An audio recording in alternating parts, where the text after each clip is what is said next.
How far will you go for your dog?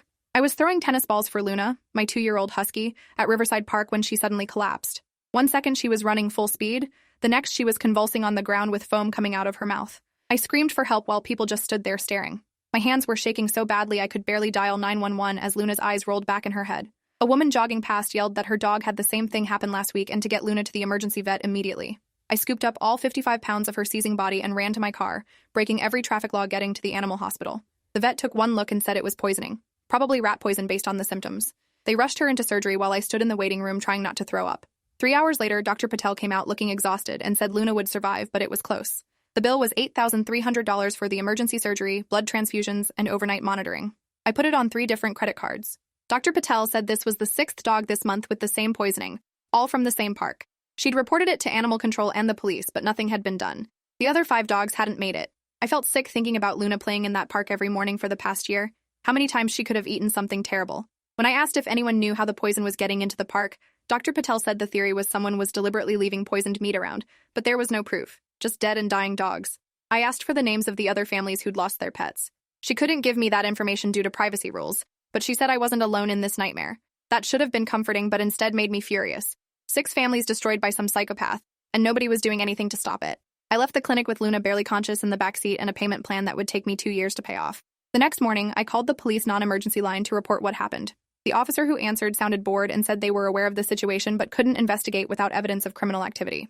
I pointed out that poisoning dogs was criminal activity, and he said they needed proof of who was doing it, not just that it was happening. He suggested I contact animal control instead. Animal control told me they couldn't do anything without catching someone in the act. They'd increased patrols in the park but hadn't seen anything suspicious. The woman I spoke with, Diane, sounded genuinely sympathetic, but explained their department was understaffed and underfunded. She couldn't station someone at the park 24/7 waiting for a poisoner to show up. I asked about security cameras, and she said the park didn't have any. Budget cuts had eliminated most public safety measures over the past few years. I hung up feeling completely helpless and furious that Luna had almost died, and nobody seemed to care enough to actually do something. I spent that afternoon on social media looking for other victims. I found a Facebook group called Riverside Park Dog Owners, with over 300 members. I posted about Luna, and within an hour had responses from 4 families whose dogs had died from poisoning in the past 6 weeks. Their stories were identical to mine. Dogs suddenly collapsing during normal walks, emergency vet visits, massive bills, and deaths. One woman named Clarissa had lost her golden retriever Bailey just 3 days ago. She'd spent $12,000 trying to save him, but he'd died anyway. Her post included photos of Bailey as a puppy and the heartbroken face of her 6-year-old daughter at his grave. Another man, Dennis, had lost 2 dogs in the same incident when both ate poisoned meat during an evening walk. He'd filed police reports, contacted the mayor's office, and even hired a lawyer, but nothing had come of it. The legal system treated pet deaths as property damage, he explained, with maximum damages capped at the dog's purchase price. His rescue mutts were worth nothing legally. I created a group chat with the 4 families and we shared information. Clarissa mentioned she'd started documenting the exact locations where she'd seen suspicious meat pieces before Bailey died. Dennis had been keeping a log of when poisonings occurred, noting they seemed to cluster around early morning and evening hours. A woman named Yolanda, whose corgi had survived, said she'd noticed an older man in the park several mornings who seemed to be walking without a dog, which was unusual for that area. Most people at the park were there specifically with their pets. She hadn't thought much of it at the time, but looking back it seemed odd. The 4th person, Trevor, said his German Shepherd had gotten sick near the north entrance by the playground. All the incidents were concentrated in specific areas of the large park. We marked everything on a shared map, and a pattern emerged. The poisoned bait was being placed along 3 main dog walking paths, always near bushes or trees where it wouldn't be immediately visible. This wasn't random. Someone was specifically targeting these locations. That night, I couldn't sleep, lying next to Luna's bed on the floor like I used to when she was a puppy. She was still weak and kept whimpering in her sleep. Every time she made a sound, my heart would race, thinking something was wrong. Around 3 a.m., I made a decision. If the police weren't going to investigate, I would. I had 2 weeks of vacation time saved up that I'd been planning to use for a beach trip. Instead, I'd use them to catch whoever was doing this. I started researching wildlife cameras and hidden surveillance equipment. By sunrise, I'd ordered 4 weatherproof trail cameras that could record in night vision and send alerts to my phone when they detected motion. They'd arrive in 2 days. In the meantime, I drove to Riverside Park as soon as it was light enough and walked the paths where poisonings had occurred. I was looking for anything suspicious, any clues about who might be doing this. Near the north entrance, I found a piece of meat partially hidden under a bush. My stomach turned over. I carefully photographed it from multiple angles without touching it, then called Diane at Animal Control. Diane arrived within an hour with a hazmat bag and gloves. She collected the meat sample and said she'd send it to the lab for analysis, but warned me it would take weeks to get results back. While we were standing there, an older man walked past us on the path. He wasn't with a dog and didn't have the typical dog walker gear like waist bags or a leash. He gave us a strange look, almost irritated, before continuing past. Something about his expression made my skin crawl. After he was out of sight, I asked Diane if she recognized him, and she said she'd never seen him before. She made a note of the time and description, then told me to be careful. If someone was deliberately poisoning dogs, confronting them could be dangerous. I promised I wouldn't do anything stupid, but internally I was already planning how to follow this man if I saw him again. The cameras arrived Wednesday morning, and I spent the afternoon installing them in strategic locations around the park. I positioned them to cover the 3 main areas where poisonings had occurred, hiding them in trees and bushes where they wouldn't be obvious. The setup allowed me to monitor all 4 camera feeds from my phone simultaneously. For the next 5 days, I watched hours of footage of people walking their dogs, joggers, and families. Nothing suspicious. I was starting to wonder if the poisoner had stopped or somehow knew about the cameras. Then on Monday morning at 6:15 a.m., camera 3 near the playground captured something that made my blood run cold. The same older man I'd seen last week was walking slowly along the path, stopping every few yards to toss something into the bushes. The camera quality wasn't great in the early light, but I could clearly see him pulling items from a plastic bag and distributing them along the route. I immediately called the police and reported what I was seeing. The dispatcher said she'd send an officer, but it would be at least 20 minutes. That was too long. This man could distribute poison to a dozen locations in that time. I grabbed Luna's leash and headed to the park even though Luna wasn't coming with me. I couldn't risk her being there. When I arrived, I spotted him near the south entrance, still carrying the plastic bag and occasionally bending down near the bushes. I started recording on my phone as I approached, keeping a safe distance while capturing his face and actions. He noticed me filming and his expression turned hostile. He shouted that I needed to mind my own business and stop harassing him. I asked calmly what he was putting in the bushes, and he said it was none of my concern. Then he said something that confirmed everything. These damn dogs shouldn't be running loose anyway, terrorizing people and making noise. Someone needs to teach their owners a lesson. I kept filming as he became more agitated, yelling that dogs were ruining the neighborhood, and he had every right to protect himself from aggressive animals. A police car finally pulled into the parking lot, and 2 officers approached. I explained what I'd witnessed on my camera and showed them the footage on my phone. One officer detained the man while the other searched his bag. Inside were chunks of raw meat mixed with bright blue pellets that looked like rat poison. The officer's expression hardened as he pulled on gloves and secured the bag as evidence. The man, who gave his name as Lawrence Pritchard, claimed he was just leaving food for stray cats. The officers arrested Lawrence on suspicion of animal cruelty and took him away in the patrol car. One officer stayed behind to take my statement and get copies of my camera footage. She explained that with video evidence of him distributing the poison, plus the physical evidence of the poisoned meat, they had a strong case. She asked if I knew about other victims, and I gave her contact information for Clarissa, Dennis, Yolanda, and Trevor. She said the detective assigned to the case would reach out to everyone. I felt simultaneously relieved and enraged. This man had killed 5 dogs and nearly killed Luna, all because he didn't like the sound of barking. Over the next week, the story exploded in local media. Someone had leaked Lawrence's arrest to reporters, and suddenly my neighborhood was the center of a regional news story about the dog poisoner. Camera crews showed up at Riverside Park. Clarissa gave a tearful interview holding Bailey's favorite toy. Dennis displayed photos of his 2 deceased dogs and explained the financial and emotional devastation. The public response was immediate and fierce. Lawrence became the most hated man in the county overnight. Detective Grace Moreno contacted me and the other families to build the case. She was thorough and genuinely angry about what had happened. She explained that Oregon law treated animal cruelty as a misdemeanor unless you could prove extraordinary circumstances. But with 5 dead dogs and multiple counts of poisoning, plus the premeditated nature of the crime, she was working with the DA to file felony charges. The more families who came forward, the stronger the case. Within days, 3 more families who'd lost dogs months earlier contacted Detective Moreno after seeing the news coverage. They hadn't realized their dogs' sudden deaths were from poisoning because the symptoms had been attributed to other causes. One family had spent thousands on cancer treatment for their Labrador, only for the dog to die anyway. The vet confirmed in retrospect the symptoms matched rat poison. Lawrence had been doing this for at least 8 months, possibly longer. The death toll was now at least 11 dogs that we knew about. Detective Moreno said there were probably more that were never reported or misdiagnosed. I went back through my camera footage from all 4 cameras and compiled every instance of Lawrence appearing in the park. There were 23 separate occasions over the past 2 weeks alone where he'd been distributing the poisoned meat. I created a detailed timeline with timestamps and locations. Detective Moreno was impressed and said this would be crucial evidence showing premeditation and pattern. She also asked if I'd be willing to testify at trial, and I said absolutely. Meanwhile, Luna was slowly recovering. She still got tired easily, and the vet said there might be permanent kidney damage, but she was alive. Every time I looked at her, I thought about Bailey and Dennis's 2 dogs and the others who hadn't survived. The guilt was crushing. If I'd installed cameras earlier, could I have stopped Lawrence before more dogs died? Dr. Patel told me not to think that way, that I'd done more than anyone to bring him to justice, but the what-ifs kept me up at night. I started having nightmares about finding Luna dead in the park, about not getting to the emergency vet in time, about all the ways I could have lost her. The preliminary hearing was set for 3 weeks after Lawrence's arrest. The DA filed charges including 11 counts of aggravated animal cruelty, reckless endangerment, and criminal mischief. If convicted on all counts, Lawrence could face up to 5 years in prison and $125,000 in fines. His lawyer immediately tried to get the charges reduced, arguing his client was a confused elderly man who'd been trying to deal with a rat problem in the park. Detective Moreno shut that down by presenting evidence that Lawrence had researched dog poisoning online, specifically looking up which substances would be lethal and how to disguise them in meat. His browser history showed dozens of searches like how much rat poison kills a dog and symptoms of dog poisoning. This wasn't confused elderly behavior. This was calculated murder. At the hearing, Lawrence sat stone-faced while the prosecutor presented evidence. Clarissa broke down on the witness stand describing Bailey's final moments. The judge looked visibly disturbed by the photos of poisoned meat and Lawrence's search history. Bail was set at $50,000, which Lawrence paid immediately, to the shock of everyone in the courtroom. He was released the same day with an ankle monitor and strict orders not to go near Riverside Park or any public spaces where dogs might be present. The media coverage intensified after the hearing. National news outlets picked up the story. Animal rights organizations got involved. PETA issued a statement demanding maximum sentencing. The prosecutor's office was flooded with letters and calls from across the country. People were sending money to help with Luna's medical bills and the legal fees for families who wanted to sue Lawrence civilly. A GoFundMe I hadn't even created was set up by someone from the Facebook group and raised $45,000 in 3 days. Clarissa, Dennis, Yolanda, Trevor, and the 3 newer families split the money to cover their vet bills and memorial costs.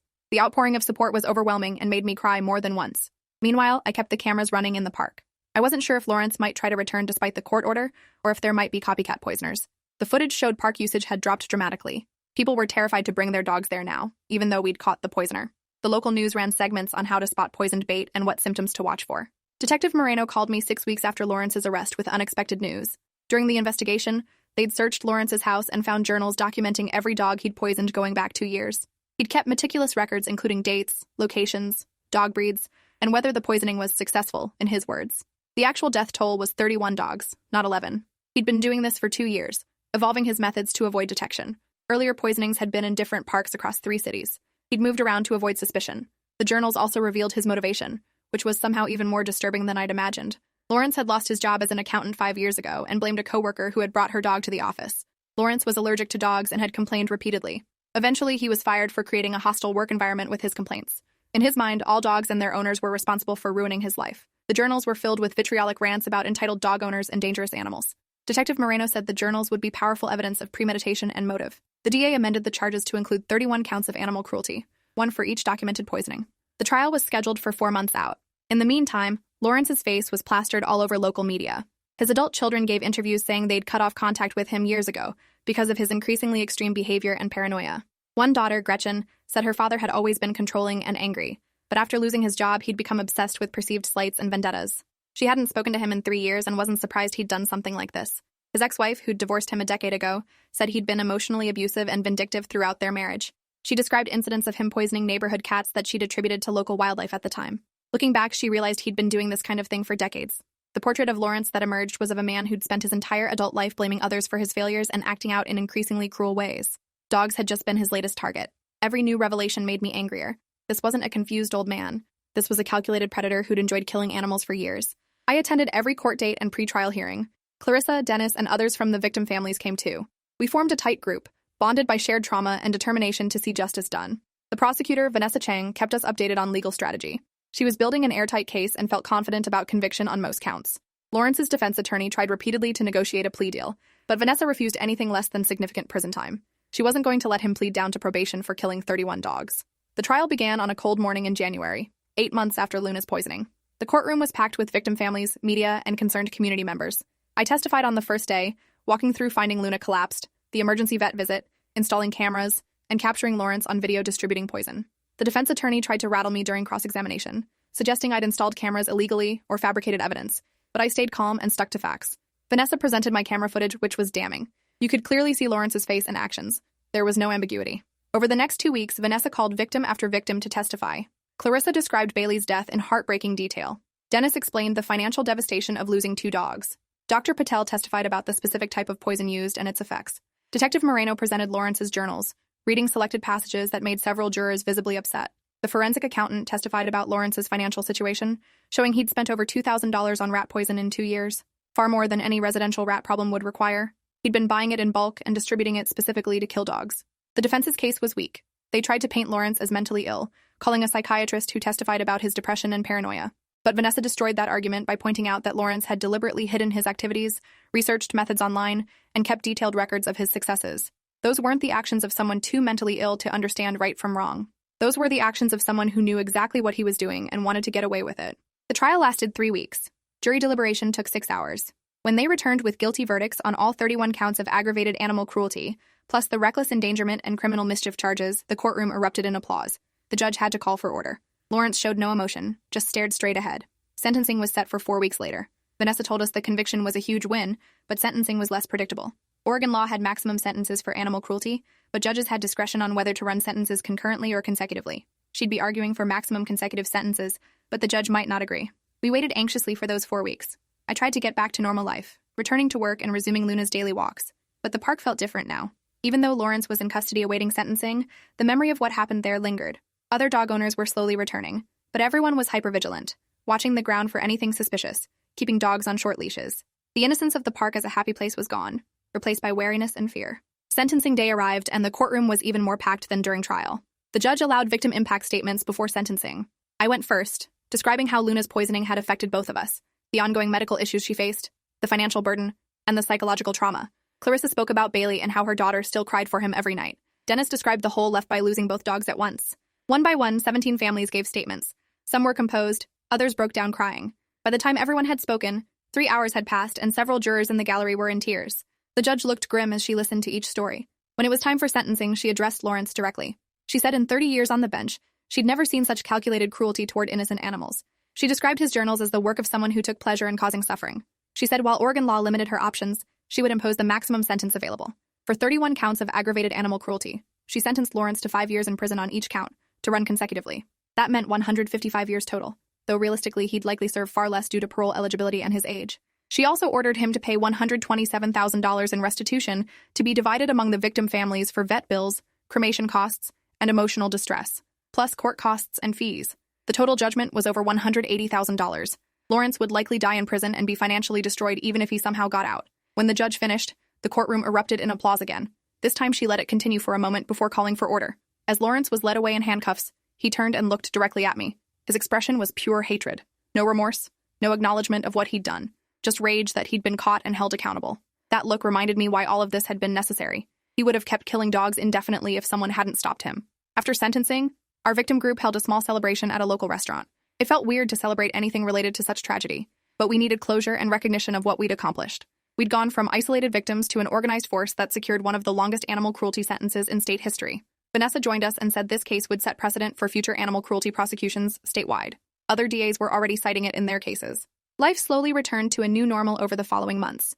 Luna fully recovered and even started playing with other dogs at the park again. The city installed security cameras throughout Riverside Park and increased animal control patrols. They also put up warning signs about being vigilant for poisoned bait and posted educational materials about what to look for. The Facebook group evolved into a neighborhood watch specifically for dog safety. Yolanda organized weekly meetups where members would walk the park together, document any suspicious activity, and maintain the surveillance network. We'd created something positive from tragedy. 6 months after sentencing, I got a letter from Lawrence in prison. My first instinct was to throw it away unopened, but curiosity got the better of me. The letter was 3 pages of self-pitying rambling about how he was the real victim, how dog owners were entitled and negligent, how he'd been unfairly targeted by the media and legal system. There was no apology, no acceptance of responsibility, just more blame and excuses. I shared the letter with Detective Moreno, who said it was consistent with Lawrence's personality profile. He would likely never accept that what he did was wrong. A year after Luna's poisoning, on the anniversary of that terrible day, our victim group held a memorial at Riverside Park. We planted 31 trees, 1 for each dog Lawrence had killed, with plaques bearing their names. The city approved it as part of a park beautification project. Clarissa's daughter helped plant Bailey's tree, a young oak that would grow for decades. Dennis planted trees for his 2 dogs side by side. When it was my turn, I planted Luna's tree even though she'd survived. She deserved to be remembered as a victim too, and this living memorial would outlast all of us. Local news covered the memorial, and the outpouring of community support was overwhelming. People we'd never met showed up to help plant trees and pay respects. The park that had been a place of terror slowly transformed into a place of healing and remembrance. 2 years later, Lawrence was denied parole as we'd expected. He'd accumulated disciplinary violations in prison for hostile behavior toward guards and other inmates. His earliest possible release date was pushed back 5 years. By then, he'd be 73 years old. His adult children had completely cut off contact and refused to visit. His ex-wife had successfully sued him in civil court for emotional distress and won a judgment he'd never be able to pay. Luna is 4 years old now, healthy and happy. The emergency vet bills are finally paid off. We still walk at Riverside Park every morning, though I'm always vigilant. Some trauma never completely fades. But the park is different now, better in some ways. There's a real community here, people who look out for each other and each other's pets.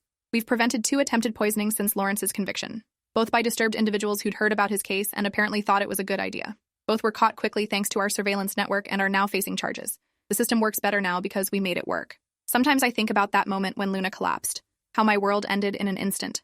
I think about the other families who'd gone through the same thing with nobody helping them. I think about how close we came to Lawrence getting away with it forever. The what-ifs still haunt me occasionally, but mostly I feel grateful. Grateful Luna survived. Grateful I had the resources to fight back. Grateful for the community that formed from shared tragedy. And grateful that Lawrence will spend the rest of his life in prison, unable to hurt any more innocent animals. Appreciate you watching this far. If you enjoyed it, drop a like, leave a comment, and subscribe so you won't miss the next story.